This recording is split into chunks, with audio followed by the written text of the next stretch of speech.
ನೇರಳೆ ಹಣ್ಣು. ಈ ಹಣ್ಣಿನ ಗಿಡ, ಬೇರು, ಎಲೆ ಎಲ್ಲವೂ ಔಷಧಿ ಗುಣಗಳನ್ನು ಹೊಂದಿದೆ. ಹಲವಾರು ಕಾಯಿಲೆಗಳನ್ನು ದಿನನಿತ್ಯ ಕಾಡುವ ಅನಾರೋಗ್ಯ ಸಮಸ್ಯೆಗಳಿಗೆ ಈ ಹಣ್ಣು ಒಂದು ದಿವ್ಯ ಔಷಧಿ.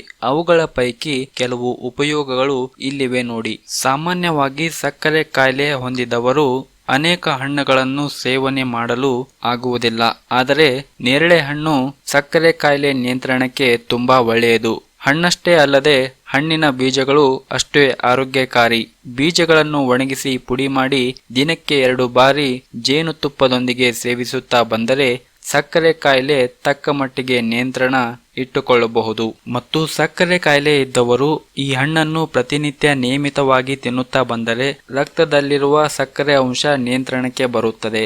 ನಿತ್ಯ ದಾಹವಾಗುವುದು, ಪದೇ ಪದೇ ಮೂತ್ರಕ್ಕೆ ಹೋಗುವಂತಹ ಸಮಸ್ಯೆಗಳು ಇದು ನಿಯಂತ್ರಣದಲ್ಲಿಡುತ್ತದೆ. ಹಾಗೂ ನೇರಳೆ ಹಣ್ಣಿನ ಬೀಜದಲ್ಲಿ ಪ್ರೋಟೀನ್, ಕಾರ್ಬೋಹೈಡ್ರೇಟ್, ಕ್ಯಾಲ್ಸಿಯಂ ಅಂಶಗಳು ಇವೆ.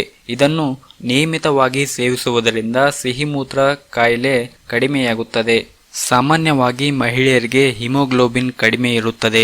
ಅಂತವರು ನೇರಳೆ ಹಣ್ಣು ತಿನ್ನುವುದರಿಂದ ನೇರಳೆಯಲ್ಲಿರುವ ಕಬ್ಬಿಣ ಅಂಶ ಹೆಚ್ಚಾಗಿ ದೊರೆಯುತ್ತದೆ. ದೇಹಕ್ಕೆ ಅಗತ್ಯ ಇರುವ ಹಿಮೋಗ್ಲೋಬಿನ್ ಲಭ್ಯವಾಗಲು ಇದು ಸಹಾಯಕಾರಿ.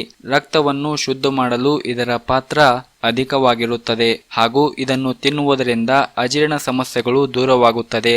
ಆಹಾರ ಚೆನ್ನಾಗಿ ಜೀರ್ಣವಾಗುತ್ತದೆ. ಒಟ್ಟಾರೆಯಾಗಿ ಹೇಳಬೇಕಂದ್ರೆ ಸಕ್ಕರೆ ಕಾಯಿಲೆ ಇದ್ದವರಿಗೆ ಈ ಹಣ್ಣು ರಾಮಬಾಣ. ಆದರೆ ಒಂದು ವಿಷಯ ನಿಮಗೆ ನೆನಪಿರಬೇಕು, ಈ ಹಣ್ಣು ಸೇವನೆ ಮಾಡಿದ ನಂತರ 1 ತಾಸು ಯಾವುದೇ ರೀತಿಯಾಗಿ ಹಾಲಿನ ಪ್ರಾಡಕ್ಟುಗಳನ್ನು ಸೇವನೆ ಮಾಡಬಾರದು. ಕನಿಷ್ಠ ಪಕ್ಷ 1 ತಾಸು ಯಾವುದೇ ಹಾಲಿನ ಐಟಂಗಳನ್ನು ತಿನ್ನಬಾರದು. ಅದು ಹಾಲಾಗಿರಬಹುದು ಅಥವಾ ಮಜ್ಜಿಗೆ ಆಗಿರಬಹುದು. 1 ತಾಸು ನಂತರ ಸೇವನೆ ಮಾಡಿದರೆ ಯಾವುದೇ ತೊಂದರೆ ಇರುವುದಿಲ್ಲ. ಈ ವಿಡಿಯೋ ಇಷ್ಟವಾದಲ್ಲಿ ಲೈಕ್ ಮಾಡಿ. ಮತ್ತಷ್ಟು ಇದೇ ರೀತಿ ಮಾಹಿತಿಗಾಗಿ ನಮ್ಮ ಚಾನಲ್ ಅನ್ನು ಸಬ್ಸ್ಕ್ರೈಬ್ ಮಾಡಿ. ಧನ್ಯವಾದಗಳು.